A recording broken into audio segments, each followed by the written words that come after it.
چلیے بھائی ایک کوشچن یہ ہے کہ آج کل کچھ بزنسز آئے ہیں آن لائن کے جس کے اندر آپ 1 لاکھ یا 2 لاکھ انویسٹ کریں.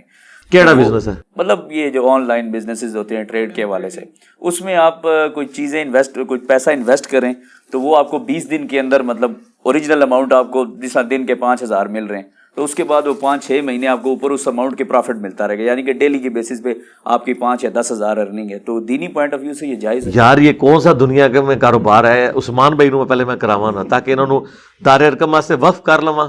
عثمان بھائی 1 لاکھ لا کے روزانہ دا 5,000 قبول ہے؟ ایسا چل رہا ہے آج کل. اچھا تو کیا عثمان بھائی کل تو تسی اتنے دار ارکم ہی جو ٹھیک ہے تے لاکھ روپے انہوں نے دیو, 2,500 تہاڈا 2,500 میرا. خدا دا نا جی اللہ دے بندیو اس طرح پاسبل ہی نہیں ہے. ہاں اب آ جائیں 5,000 نہیں ہوگا 500 بھی مشکل سے ہوگا. یہ تو بینک نہیں اتنا پروفٹ دے سک رہے. آپ کاروبار جہاں انویسٹ کر رہے ہیں نا وہاں پہ فزیکلی وہ کاروبار ہوتا ہو تو اس کا پروفٹ آپ لیں ڈیویڈنڈ کے طور پہ, کوئی اعتراض نہیں, بشرطے کہ وہ حلال چیز کا کاروبار ہو اور دھوکہ اس میں نہ ہو.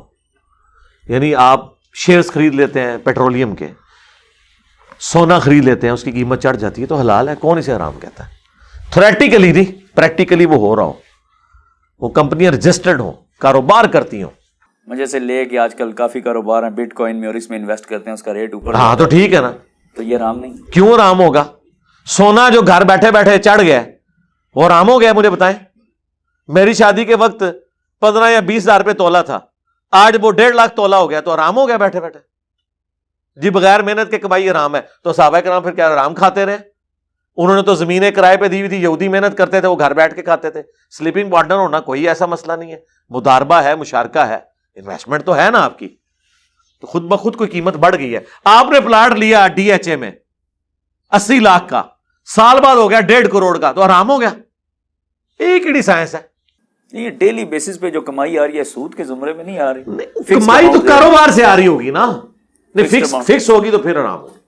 چالی بھائی ایک اور کوشچن یہ ہے کہ اگر کوئی بندہ کسی کی ہیلپ کرتا ہے, جیسے سپوز میں اپنی اگزامپل لیتا ہوں, کوئی بندہ میری ہیلپ کرتا ہے, وہ مجھے پیسے دیتا ہے کہ میں کسی جو ضرورت مند ہے ان کو دوں, لیکن بعد میں جب میں یہ ریسرچ کرتا ہوں تو مجھے پتا چلتا ہے کہ یہ ضرورت مند لوگ نہیں ہیں, تو میں اسی پیسے کو جو اس نے دیا ہے اس کو میں کاروبار میں کسی میں انویسٹ کرتا ہوں, تو اس سے جو مجھے پروفٹ ہوتا ہے تو میں اور ضرورت مند بندوں کی مدد کرتا ہوں. تو اس سے پوچھ لینا جس کا پیسہ وہ ڈیسائیڈ کرے. اگر اس سے پوچھا نہ ہو تو حرام ہے؟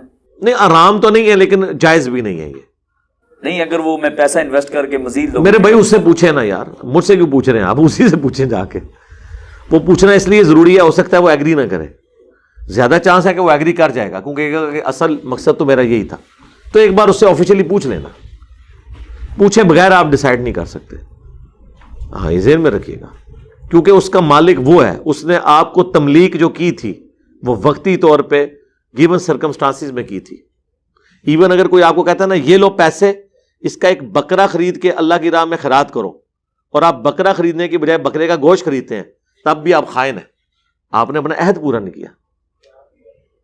ان العہد کان مسئولا, عہد کے بارے میں تم سے پوچھا جائے گا. نہیں تو اگر کوئی بندہ یہ سب کچھ کرنے کے بعد اینڈ میں اسے کچھ سالوں بعد جیسا وہ ایک, تو بتا دے, اگر وہ نہیں مان رہا تو پاؤں پڑ جائے, اسے معافی کروا لے دنیا میں.